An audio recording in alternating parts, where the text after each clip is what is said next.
L'Instant Sugoi, l'émission qui te donne toute l'actualité de l'univers anime, est de retour cette semaine avec de bonnes nouvelles, alors préparez-vous au choc. On va commencer par l'actu anime et toutes les dernières bonnes nouvelles de l'univers, en commençant par Jujutsu Kaisen. Ensuite, l'univers du manga fait aussi son grand retour avec les dernières sorties en Europe et en Afrique. Mon coup de cœur est un peu amer avec une sombre histoire de royauté. Et l'Afro-Otaku univers est un peu chamboulé avec un débat qui fait rage. J'espère que vous êtes bien installés. L'Instant Sugoi, c'est maintenant. Let's go! Hello Mina, j'espère que vous allez bien. On se retrouve pour un nouvel épisode de l'Instant Sugoi, l'émission qui vous dit tout sur l'univers anime. Je suis Mikasa237 pour vous servir. Rejoignez-moi sur les sociaux pour plus de fun. La semaine dernière a été lourde en émotions au niveau des sorties anime, sorties manga ou alors de l'otakuverse afro-otaku. Sans trop vous perdre de temps, on commence tout de suite avec l'actu anime.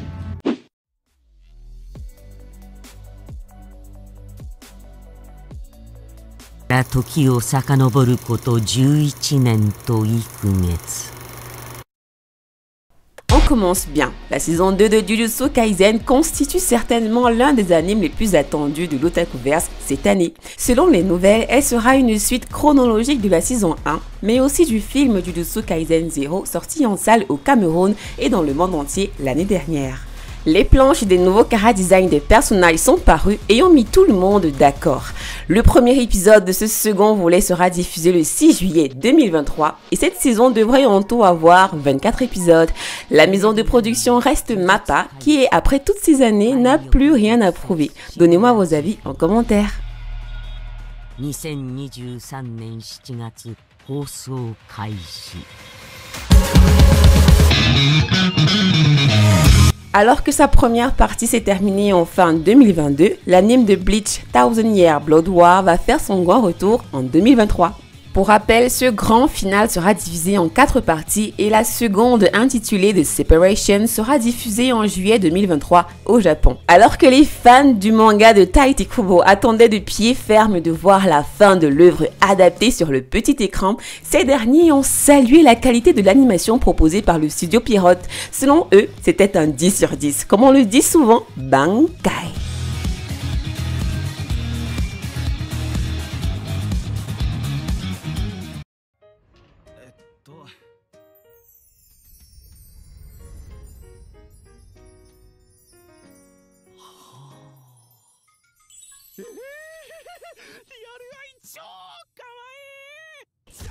C'était il y a quelques mois auparavant que l'on apprenait que Ochinoko, le dernier bébé d'Aka Akazaka, l'auteur de Kaguya-sama Love is War, allait faire sa grande apparition sur le petit écran. Quelques épisodes après le début de l'anime, les fans semblent conquis. Si vous découvrez Ochinoko avec son anime, sachez que l'œuvre qui semble être au premier abord un shoujo est en réalité un seinen dont le scénario gravite autour du monde du show business et des idoles pour en révéler les aspects les plus sombres. Si le manga a récemment fêté ses 3 ans, l'adaptation en anime semble rafler tous les records pour notre plus grand plaisir. Détrompez-vous et méfiez-vous des apparences. La série est en moins de 12 ans. Qui l'eût cru? シュークリームは神から与えられたものとされ、シュークリームの降雪によって身分が決まる、そんな世界。 Je ne pouvais pas parler de sortie anime sans faire mention de Mathiol, le dernier manga de One, l'auteur de One Punch Man. Rappelez-vous, c'était le 3 juillet 2022 que la nouvelle avait été annoncée. Quelques mois plus tard, c'est le 7 avril que l'on a eu la chance de le découvrir. Si de nombreuses personnes restent sceptiques vis-à-vis de cette adaptation, d'autres en revanche se sont régalés. Les lecteurs du manga, quant à eux, ne cessent de motiver les foules. Se pourrait-il qu'une histoire de dingue nous attende devant? Moi, je donne ma langue au chat, à vous de voir.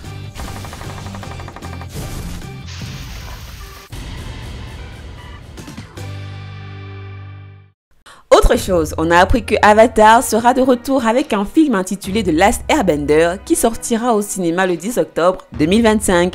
Oui, c'est pas pour tout de suite, mais bon, on attend toujours le One Piece. Pourquoi pas le dernier maître de l'air? From the depths of the ocean to the heights of the sky,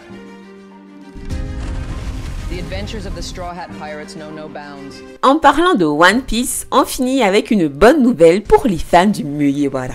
Selon les informations, le live action de la série sera disponible cette année et sera constitué de 8 épisodes sur Netflix. Trop bien!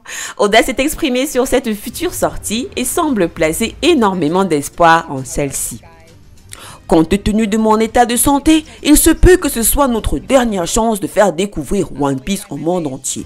La série est prévue pour 2023, mais ils ont promis de la retarder si je n'étais pas satisfait. En réalité, on n'est pas très rassuré que ce soit vis-à-vis de la qualité du live action qui sera produit par Netflix, je rappelle, mais aussi de la satisfaction qui doit venir de Monsieur Oda, alias je ne suis jamais satisfait. En tout cas, on garde espoir.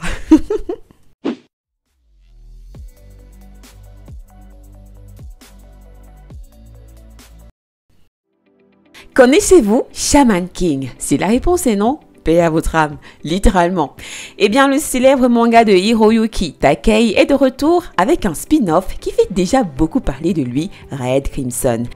Cette sortie qui a chamboulé tout le monde est déjà disponible aux éditions Kana. Toujours dans la lancée des spin-offs, on a eu une toute nouvelle illustration du futur spin-off de Naruto, dont l'histoire sera basée sur Minato Namikaze. Si cette image semblait paisible au premier abord, elle a pourtant fait grincer des dents.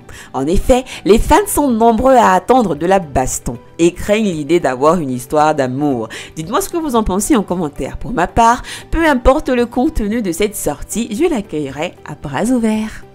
Côté sortie manga Afrique, on a l'épisode 4 de Mbak et Yeba qui fait son grand retour chez BD Star.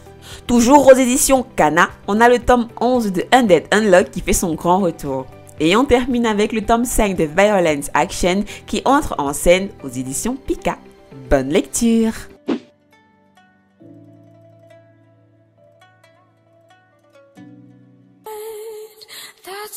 Mon coup de cœur cette semaine n'est pas un anime, mais plutôt un webtoon, Duchesse déchue. On retrouve ici l'histoire d'une jeune femme, Médée Béliard, née dans l'une des familles les plus éminentes du royaume. Médée avait tout pour elle, la richesse, la beauté et même sa place assurée en tant que future impératrice parce qu'elle était promue au futur roi de l'Empire. Cependant, celle-ci voit toute sa vie basculer lorsqu'au lieu de la choisir, elle, le roi semble avoir été envoûté par une autre jeune femme, l'hécatombe. Son monde parfaitement conçu s'écroule alors comme un château de sable et elle perd pied. Et alors qu'elle tente d'empoisonner sa rivale qui selon elle lui avait tout pris, elle échappe de justesse à la noyade et c'est à ce moment-là que tout bascule. Parce qu'à son réveil, elle se retrouve dans le corps de celle qu'elle avait tenté auparavant d'assassiner. Impossible de se laisser submerger, Médée comprend tout de suite la situation et voit alors en cette nouvelle vie l'opportunité de reprendre le trône qu'on lui avait volé. Mieux encore, pourquoi pas se débarrasser au passage de la vermine qui l'avait trahi, le roi.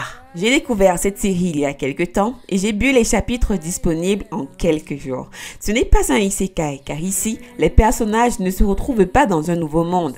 Les deux filles s'échangent simplement de corps et en tentant de retrouver leur vie, elles apprennent à voir le monde avec les yeux de l'une et l'autre. Ce n'est pas une histoire d'amour, loin de là. Si je devais donner un genre manga à cette série, Duchesse déchue serait définitivement un seinen imprévisible et dramatiquement correct. Entre les tentatives de meurtre, les secrets de la couronne, les retournements de situation et les batailles de stratégie entre Médée et son premier rival, le roi, pour moi, c'est un 20 sur 10. Pour ceux qui ont déjà vu la série, dites-moi ce que vous en avez pensé et pour ceux qui la découvrent, je vous la recommande vivement.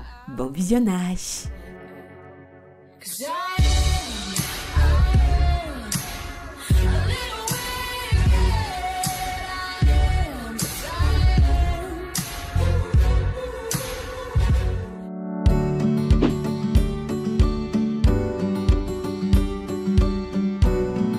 Choisirez-vous la pilule rouge ou la pilule bleue? C'est un débat qui a énormément fait parler les foules sur internet ces derniers jours et on comprend totalement pourquoi. Tout a commencé avec ce tweet de Média Anime. D'un côté, on avait la team rouge qui était constituée de séries phares telles que One Punch Man, Hunter x Hunter, Full Metal Alchemist, bien l'Attaque des Titans. Et de l'autre côté, on avait la team bleue qui était constituée d'autres séries cultes aussi comme Dragon Ball, One Piece, Naruto et MHA.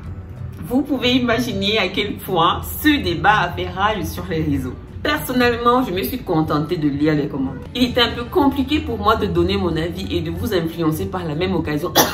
Team Rouge. Vous comprenez un peu. Par ailleurs, on a eu quelques images du Comic Con Cape Town qui devait se dérouler en Afrique du Sud. J'en ai déjà parlé dans la vidéo précédente. Et quand on voit ce genre d'affiche, honnêtement, on se dit que côté event otaku en Afrique, on n'est pas si mal du tout. Maintenant, il faudrait que ce genre d'événement arrive aussi ici, en Afrique noire. Ce serait chouette. Même si on ne s'en sort pas trop mal, non plus. Donc c'est ici que s'achève cet épisode. On se retrouve sur les sociaux pour plus de fun et plus d'aventures. Moi je vous dis à la semaine prochaine, bande de gens. D'ici là, portez-vous bien. Tiens, mais bye.